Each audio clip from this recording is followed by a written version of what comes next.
Okay, I've come down for a bit of pond fishing. It's going to be noisy. School kids are on holiday. Jet flight path, railway line, just over the back there. It's a small pond, just a commercial, and I'm going to fish in the margins. Just got a single rod, and see what we can catch. I'm after really cruising some tench, but there's no bubbling here at all. And I've seen online that there's some cormorant problems eating everything. I've got little stuff here because I had some maggots, put them in the fridge, and boy, they turn fast, go really quickly. But the benefit being some of those will be floaters, some will be sinkers. But if there's lots of small stuff there, they'll plough through them. You want these like that sort of gold colour. So they're sinkers. When they go, let's say, let's put the two together so you can see. Right, can you see the difference in the two there? Difference between the light. This one is the one to fish. The one on the left is well on the way to being a fly and hatching out, and it will float if I put that in the water. You guys won't see it, and it is floating. Now the way round that is to mash these up and put them in ground bait, but I've only got a few slices of bread, didn't bring any ground bait. Got sweet corn, just literally thawed out. I'm going just out from that bush there. If you see that one, it's just a single caster that's just turning. So just give them a little pinch. I baited up around there really, but they're straight on it. See if we can get an early doors fish. I think it's the main Guildford line, so trains everywhere. I'm on. There we go. Roach or rudd? What's it going to be? Roach. So those roach are well up in the water actually. At least that is a start. I got that immediately by shallowing up. Oh, I'm missing them. I've got a feeling they come right in close here. You might be able to see them. I keep the float dead still.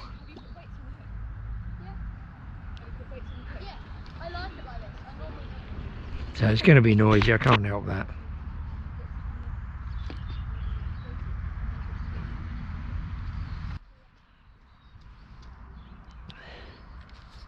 There's some white caster on there that's just turning.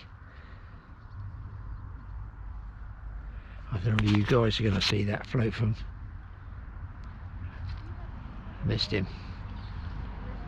What I'm really going to do is when I mess around with these for a bit, just to see if there's any decent rudd there, is go over depth and fish over the bottom and see what's on the bottom of skimmers, tench, crucians, that type of thing.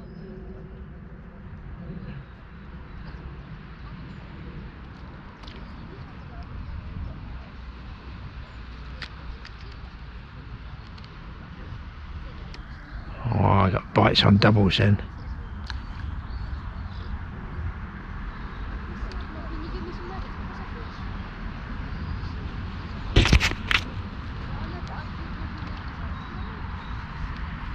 Let's try over there.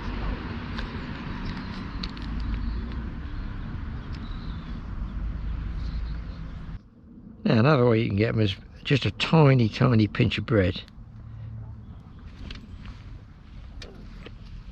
Just like this. I'll take it almost off with the nail. Just fold it round and pinch it flat. That's what I say. Pinch it flat, not in a sort of dough ball shape. I would still give them a little ping of freebies, then follow up with the bread. And very often you'll get a better size roach or rudd on the bread. You might have to wait longer for a bite.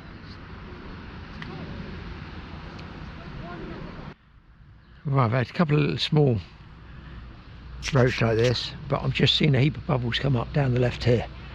So I'm going to re-plumb my float and put the float deeper and just go with a single grain of corn over there.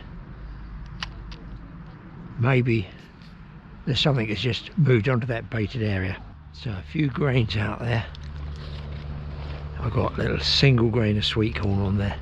Put the float back just over depth.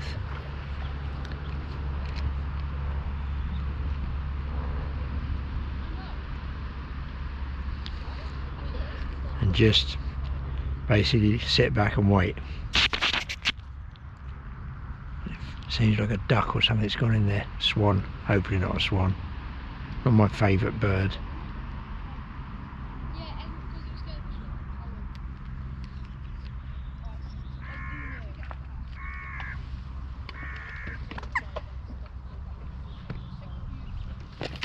Oh, I'm on. As if that was a fish, it was.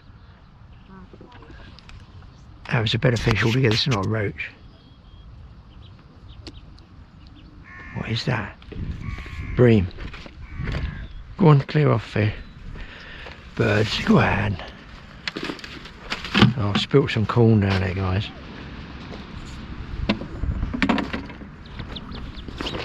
Go on. So I've got to add it to the list, guys, as well as kids' holidays, trains,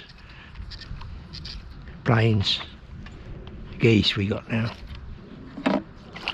Oh, that was what those bubbles were. There we go. Very bad mood, guys. I threw a slice of bread over there to get rid of them. There's about 12 come. There we go, look. Nice skimmer bream.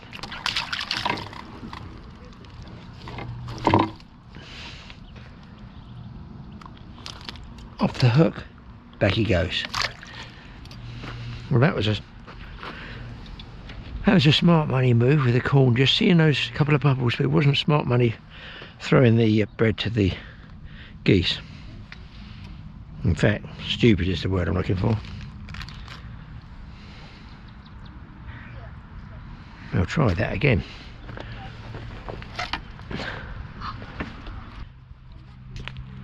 There's another single bubble come up there, so I've got a feeling it's bream. I don't want to over. Oh, I miss that. A sharp bite generally would be a roach. But I don't want to. I don't want to overcook it with bait. You know, it's tempting. Oh, now the geese are coming. Go on. Psst, psst. So it's going to be one of those days. Good. Psh, psh, psh. And the train. Good Lord.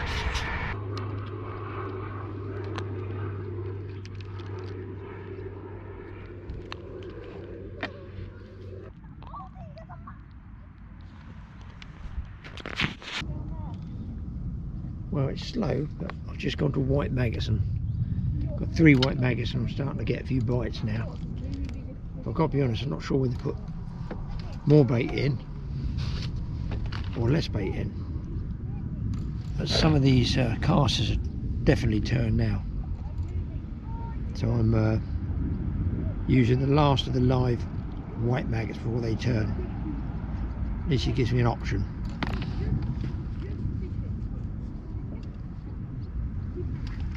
It's a bit strange because bubbles are all around the float. I've seen one lot of tench bubbles and the others, they must be skimmer bream, but they are just not taking. It's weird.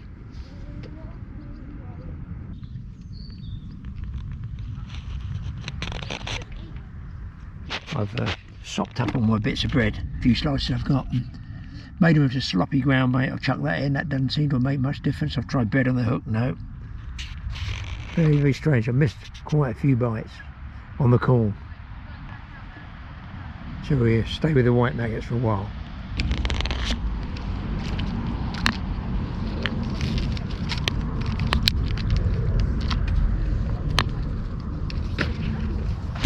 At least it's something different, people. Small perch.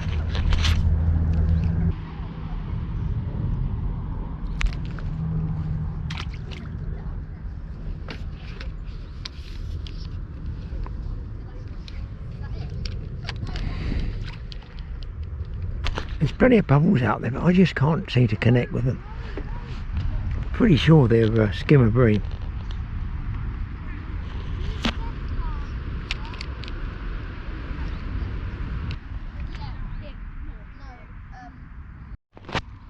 I've got a better fish on, guys. It's in the bushes. You bastard. Well, it's a struggle now, folks. Nothing on the top. The kids appear to have gone. I lost that. I don't know, it might have been a decent tench, took me straight in the tree roots here. So that was the only fish of the day of note. I'm at last getting a few bites, but I've ladled all the mashed bread in there, or majority of it. I've got 2 hours left, that's all. Quite a few handfuls of sweet corn. So hopefully something will.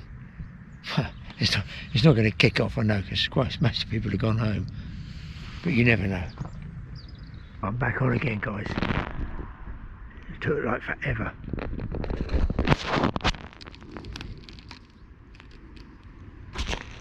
It's a decent fish, got to be a tench. Am I going to salvage the day with this? Oh yeah. Oh no, is that a crucian? Wow, that could be a crucian. Oh, look at this thing. Oh, here we go.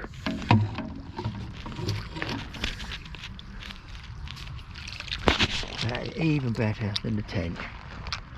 Wowee. That has made a trip, to be honest, guys. That's what those bubbles are then. Crucians. But boy, are they picky or what? Look at that one. I mean, that's a nice fish. It's just nicked. It's just nicked on the edge, and that's really amazing. Always pleased to catch a crucian. Here comes the train to kill the soundtrack. Let's get it back. What a fish. Well, considering how long I've waited for that one, I feel I was due, and I think the other one I lost was a tench, so those bubbles must be crucians. Nice fish. It's not more than 3 sort of handfuls of sopped up wet bread. I might go for corn, and the casters are gone. Most of them are all floaters now. You can see there's a few white maggots there, so I might, if I don't get a fish from now, I still see a few bubbles there, and then I might try, because it looks like rudder coming up on the surface now after these casters.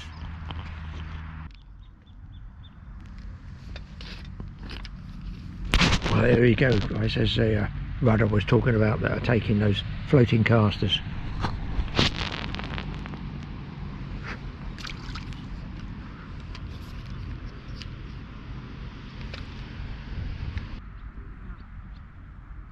I put the single bait out there, they're not really interested. As soon as I start throwing loose feed in, then they'll come up.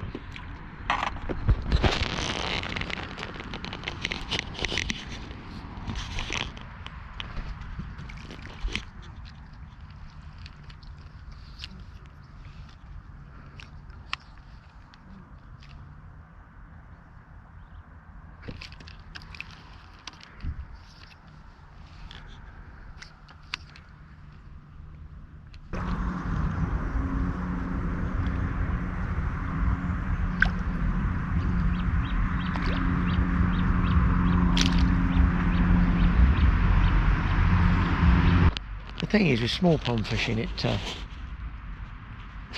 not really red hot. It's got to be sort of steadyish, and of course fish can't feed 24 hours of the day, 7 days of the week. I mean, you can't eat a roast dinner every hour for the next 8 hours, can you? It's the same with the fish. It could be in the swim and just not feeding. But I still don't understand why they're bubbling, because they're obviously digging on the bottom to make the bubbles, and I'm not getting any bites. Even the roach gone a bit quiet, and the rudder gone off the top.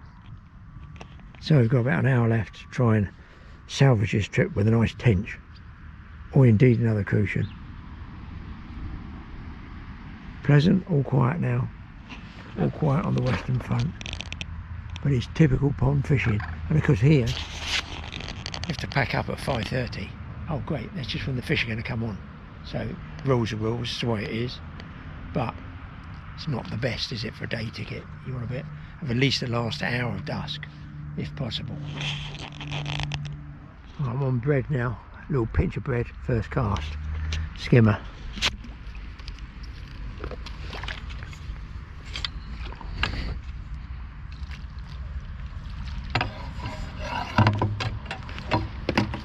Oh yes. Well, that was quick, that was on bread.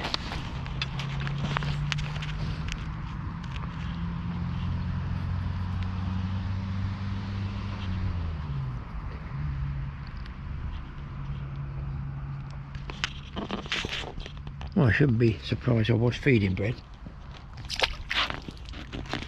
Yuck.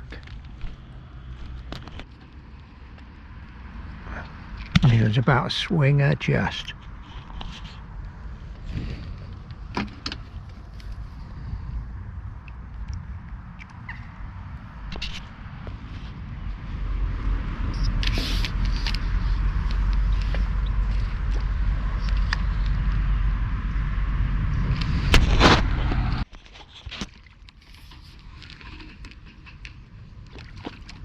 That's ridiculous. I've been on corn for hours. I've just changed to a pinch of flake and I'm getting fish.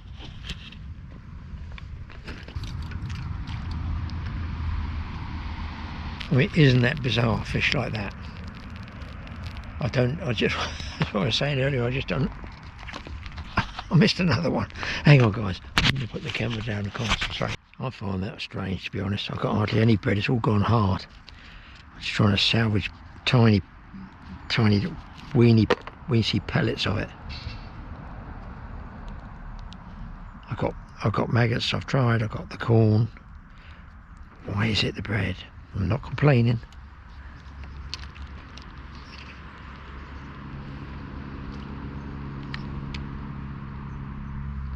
I've got a little bit of sloppy bread to chuck in now. I wonder if I might as well throw that in. I'll just wait 5 minutes.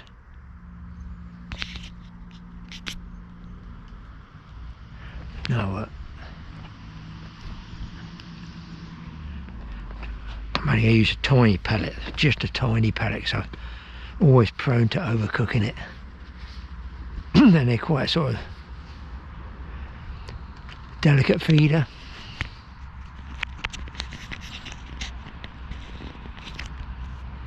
It could be that those bubbles. There are a couple of tension bubbles out there, definitely.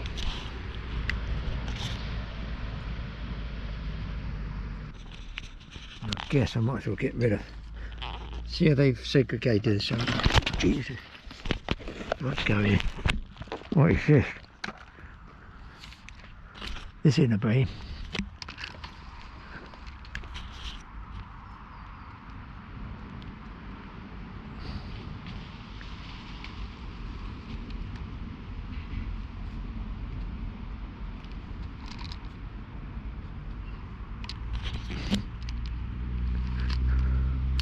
I don't want to go into the rushes.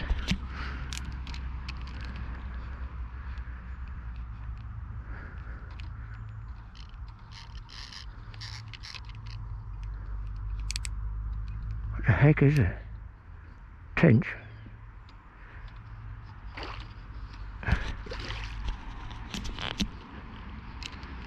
I can't do a thing. Can't do a thing with it at the moment, right?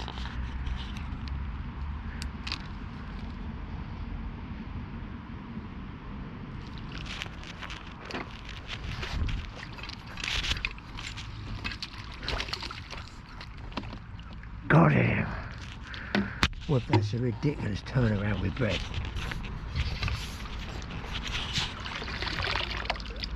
Absolutely ridiculous. The rod was going in there. Now that's not a bad fish, is it? A nice tench, happy day. And now I wish I bought. And now I wish I'd bought some more bread. That's almost exactly what I said about that last hour, isn't it? And the fact the fish don't feed all the time, but you've got to be here that length of time to catch them in between. You know, you've got to wait and sit it out and wait for them to come round, and hopefully you catch on one of them feeding spells. But even I'm gobsmacked how that just turned around after hours and hours watching single grain of sweet corn with the float do nothing. I put the tiniest pinch of bread on and what, 3 or 4 fish in a row. Yes, I might as well get rid of the last of these casters there. Because also what happened is those casters go in, the floaters, they won't come up on the top and they get all active, and that increases everything else. Activity, they go, what's going on, what's going on? You know, the amount of fish that's feeding, zooming around. So I guess there's loads of bubbles come up there now. My float's just out from them, but the trouble with bread is it's soft. I don't if you overcast and go to put it back to sink the line, you might be sitting there with a bare hook. You almost need to cast the bread, let it sink, and that's it, leave it. I think I'll get these in.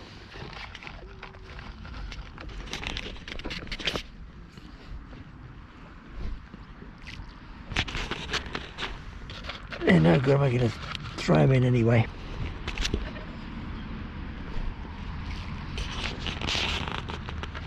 And a tiny pinch of bread. I mean.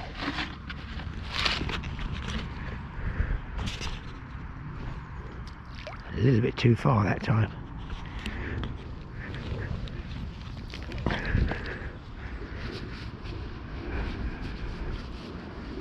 One or two more fish would be nice to finish, to close out.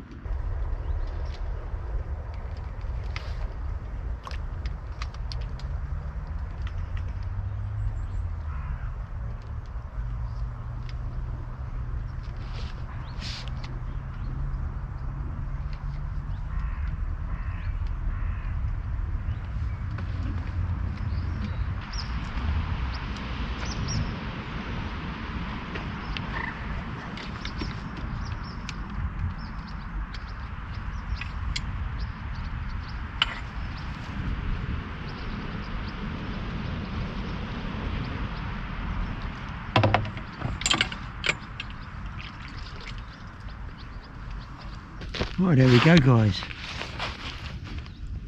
There we go, another tench. I've got about 15 minutes left and I've got to make it count. Well, there we go, a good little session. Finally came good in the end. It wasn't me, it was just about luck really, changing over the bread. But when you say it's lucky, you say, the saying is, it's taken me 60 years to get this lucky. Thanks for watching the Totally Awesome Fishing Show. I'm pretty well out of bread and I'm definitely out of time. Got 10 minutes before I get locked in here. I am, I think, one of the last ones, if not the last one to pack up. And yes, the float's still out there. Okay, we'll see you in the next film. Hopefully it comes good, a little bit quicker than this one, but the main thing is as long as it comes good. See you next time. Well, that was a bit of fun. Light tackle, small float, small hooks. I still don't know why the bread, I'm sitting there with sweet corn from here to the chair and seeing bubbling, why they're not taking the sweet corn. Why do they take the little pellets of bread? Just goes to show you how good bread is. I don't need to tell you guys because you've been watching it, ain't you, every week about using bread. Anyway, don't go away because one of my favourite ones coming up now. I went to a monstrously huge military reenactment, loads of stuff. I couldn't even film there. I took 3 cameras, burned out 5 batteries. I got so much footage, it's unbelievable. But really, really good. A long, hard day and about a 2.5, 3 hour drive. But honestly, well, for me, well worth it. I found it interesting. Like you older guys probably find it interesting as well. Whichever country you're watching our show from. I know there's quite a few people, Canada, America, Australia, they watch from all over. So I'm going to let this film run and then next week, what's coming up? Yeah, really exciting stuff.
Once we get just one of James. So we need a slow or fast? Go faster than that, sort of more like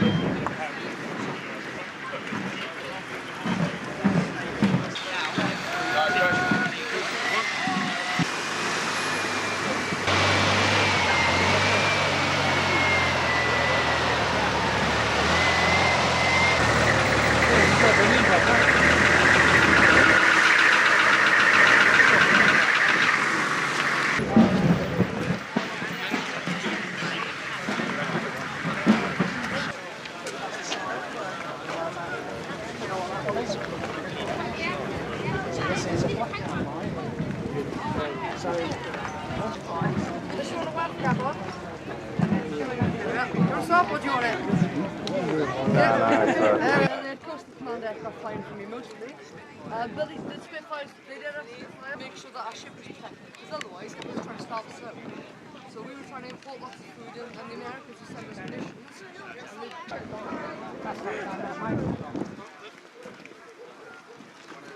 Yeah, that one.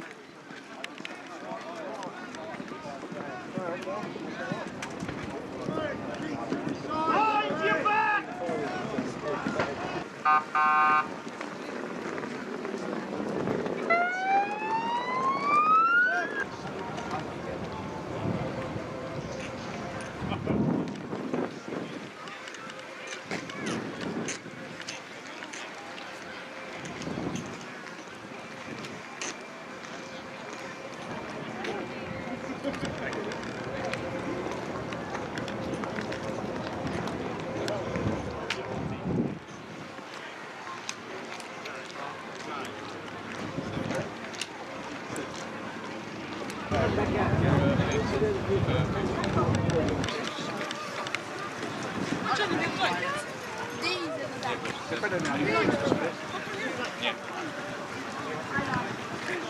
So they're not new boots, they're old stock.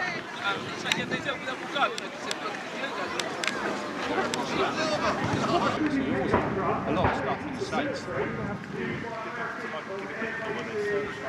I guess it was I think some escaped there, got back to the decorations towards the end of the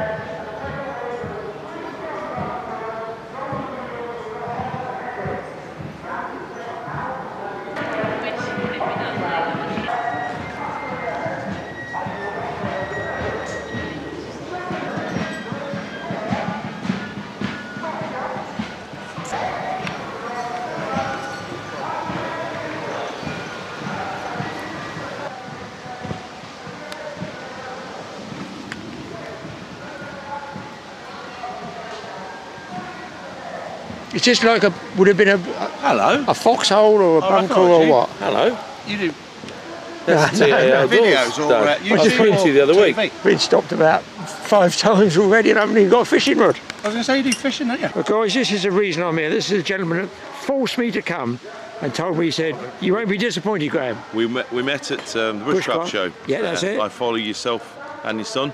Yeah. And we just had a bit of a chat about what we do and invited you along to come and have a look. Oh, I took your phone over for sure. I put it on the whiteboard. It's been sat there for 3-4 months. Yep. And what do you do here? I can see you are... We are First SS Liefstandarte Adolf Hitler. We are a Panzer Grenadier unit. We play or portray the Eastern Front against the Russians. We have a full setup here with the adjutant, our commanding officer, field hospital, All the zelts set up for the enlisted men and our NCO's tents, and we have the field gendarmerie in the corner.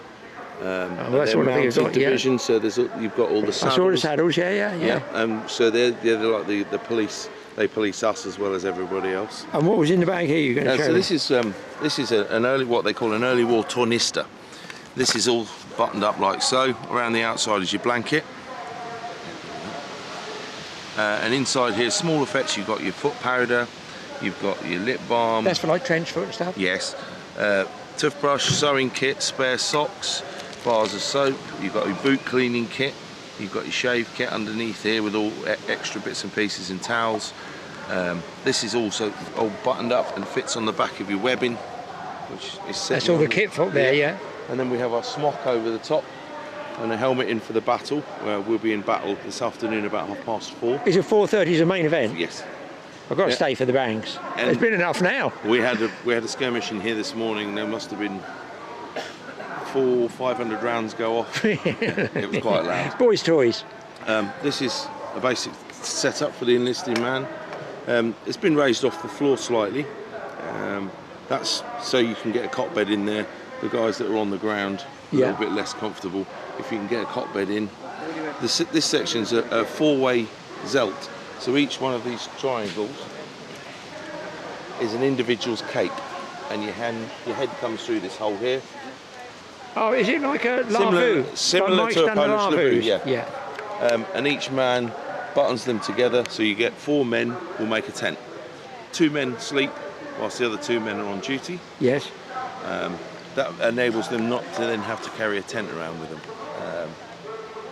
And then basically what we'll portray here after the last event, which was Operation Market Harbour, we took out a T-34 tank, took heavy casualties, lots of us are carrying scars and wounds from previous battles. We're just sort of getting ourselves together this afternoon, ready for the battle again this afternoon. Getting paperwork, a lot of us have done weapon cleaning this morning, sewing buttons on stuff that get broke off. Yeah. I had to put 2 buttons on my bread bag because I lost them this morning and my bread bag fell off. What's a bread bag? My bread bag. You'll show through the kit now. Yeah. On the back of your bread bag, the back of your kit, on the left hand side you have your Car 98 rifle bayonet with the eagle's head facing to the front. It's worn this way around, that's shaped like an eagle's head. Yeah. Same as on the eagle's head here, it points to that direction, same as on here. There you got your canteen, that's what you cook your rations in. You got your water bottle, and inside your bread bag you keep all manner of things. Is that food? Yeah, you've got a Bakelite. This is your fat dish, and in there is an original. What's a fat dish? That's your margarine. To go on the bread. Yeah, you get stale bits of bread whenever you can get bread. So that keeps being margarine as opposed to butter, I suppose. Yeah. And then also inside here you have your rifle cleaning kit. That's a full rifle cleaning kit for the Car 98 rifle. You also have your knife, fork and spoon, which I can't get out because it's stuck. Bottle of the Pervitin, which was given to the SS as a stimulant to keep us awake and aggressive. Is it when they say, they're all on amphetamines to make them last longer? Yes, Pervitin. Pervitin is what it was called. You haven't had any yet? And you also carry around your S-bit cooker, which is basically similar to the British hexamin stove. You open it up like so, take out your tablets, take your tablet out, pop a tablet in there. Yes. And then your mess tin goes on the top. Oh, I see, just sits on the top, cooks your food. Very similar to the British system. Is that paraffin tablet or something? That's a bit like hexamin. Hexamin, what is that? It's like a solid fuel. Oh, I see, so that burn for quite a while, yes. Slow burn. Yeah, I think you get 8 tablets to a pack in there. Oh, really? And then you get little instructions on how to use it. These are original looking at that, aren't they? No. This is that a reproduction? Yeah. Good though, isn't they? How they get them up.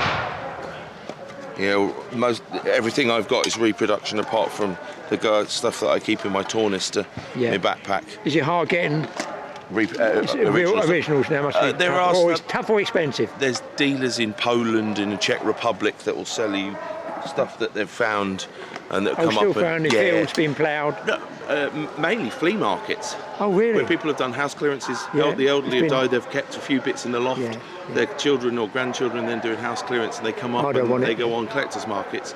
Dealers around Eastern Europe mop them all up, Yeah, yeah. and then And they come on the out on the market. So yeah, going back to your tornister, you little silly things like an original World War II, and that's for keeping your pins and needles in. Yeah. For sewing when you're doing your repairs on, the lids like to fall off, so I keep mine Yes. actually inside the sewing kit, which is inside here.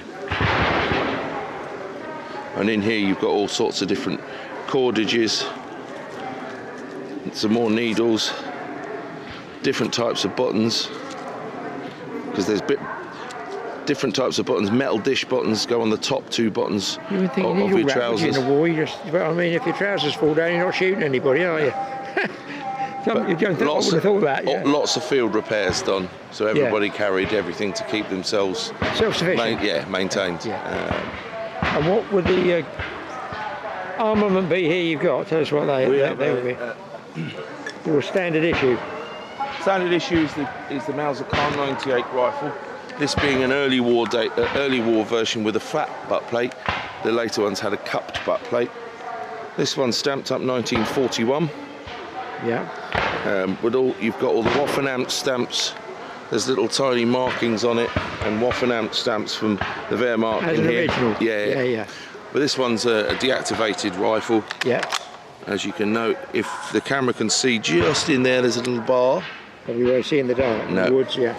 But it just allows you to cock and click Yeah. when you're on the battlefield.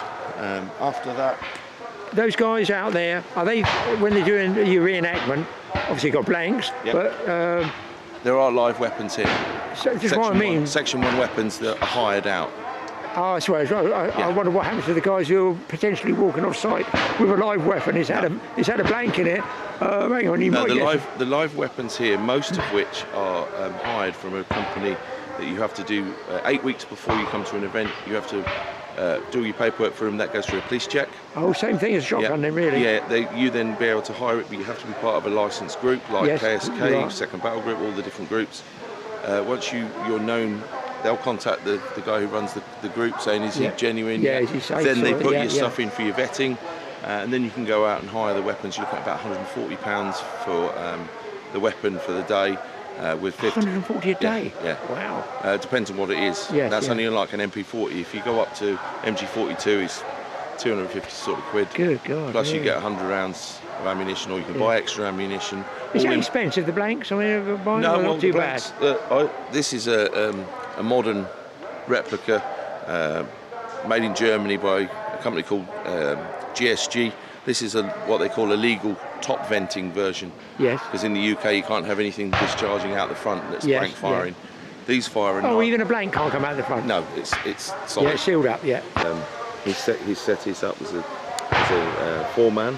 He's a 2-man, but out of 4 people's kit, and that's an 8-man. So this is Rommel's, Yeah. and is this actually the Rommel's car? Can you explain the vehicle? I was explaining that this was one of Rommel's staff cars. And it really was, what? Yes. Really, original. behind. This is Rommel's seat. Really? We're sitting in Rommel's seat. Does it feel good?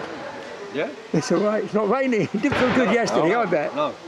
But it's it's been fully restored. It started off in Russia and then went to Tunisia. It was captured in Tunisia. Yeah. Where it was like Rommel's and one of his generals as well. Oh, really? Yeah. There's only 2 in the world. Is that right? Yeah. Well, it's going to be worth a few quid, I should think, these things. About $750,000. Really? Goodness me. Air cooling system, right?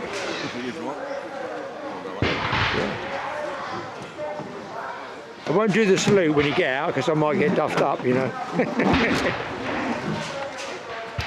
It looks very comfortable, I have to say, doesn't it? Well, you don't. My wife's car doesn't make that clonk. It's very, very plasticky, tinny sort of.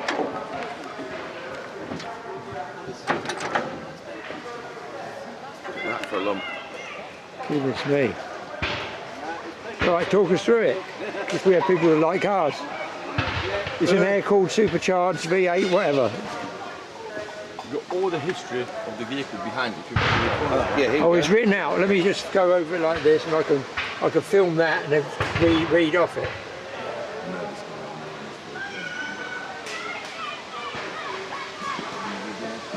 Mine is my motor kaput.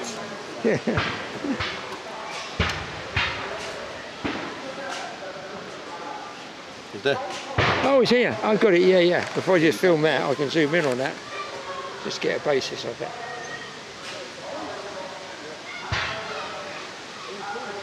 So yeah, unloading weights. Main gearbox 4 gears. There you go, some photos. There you go. 3.5 litres V8 engine. 3.5 litres, eh? Goodness me. The old officers do well, don't they? Like their comfort, don't they? Yeah. That's the idea, you're not supposed to see. Exactly, yeah. Bloody hell, it's good.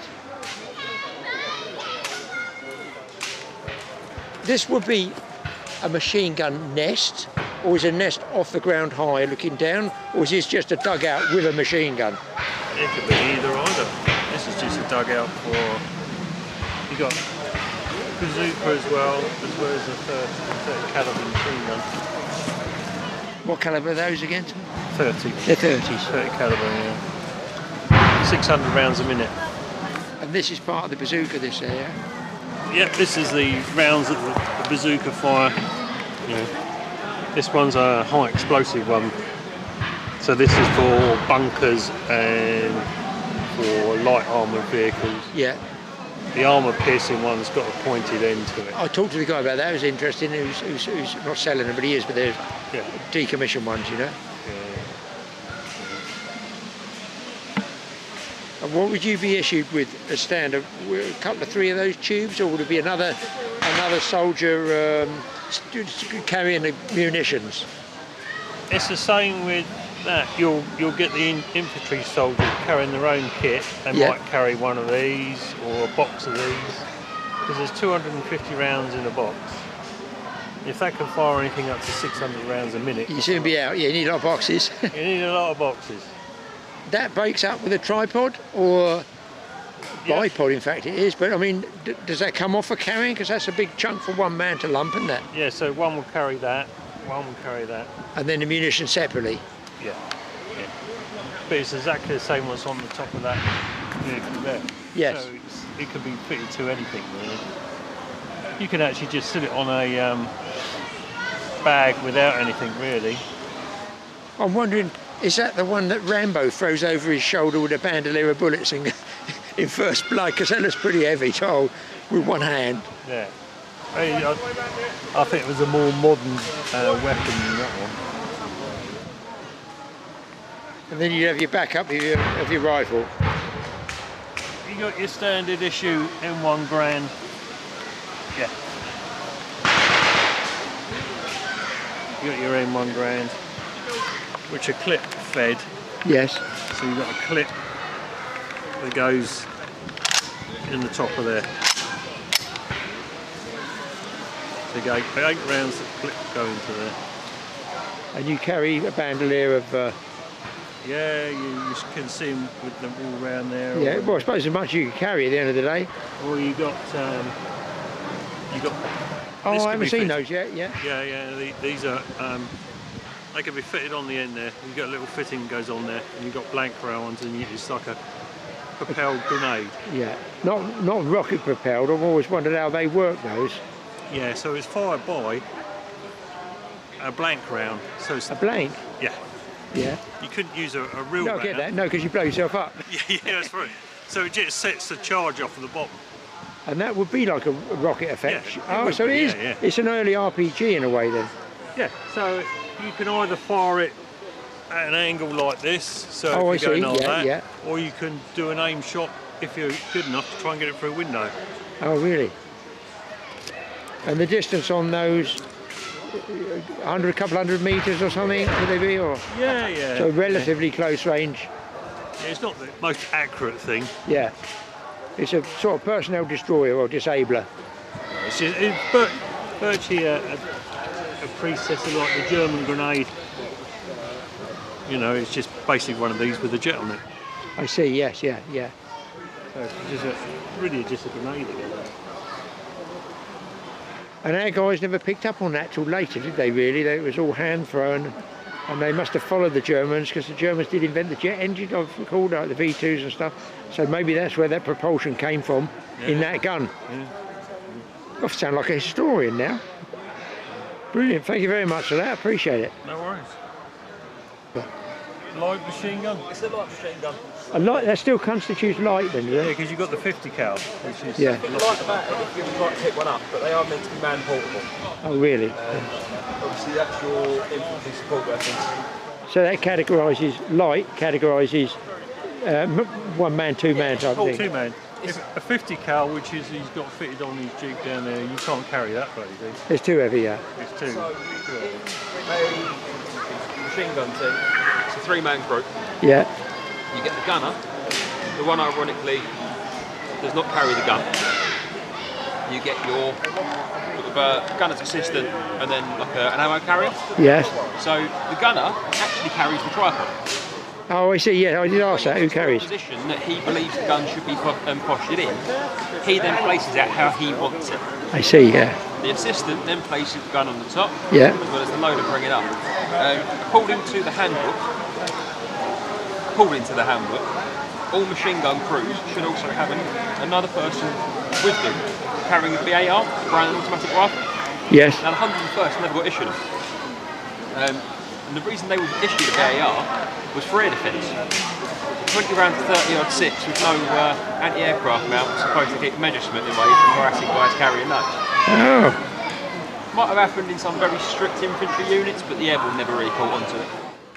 What I find interesting is the dedication and perfection that these people put, these people that do the reenactments, the lengths that they go to make sure everything's sort of just looking right.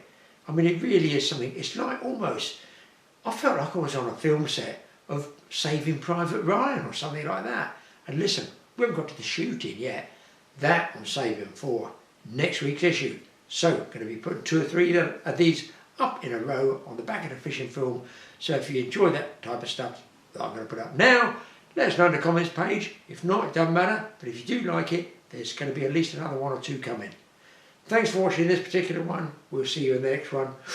I'm all ready to go and start editing already because I know all the action that I filmed there. See you next time.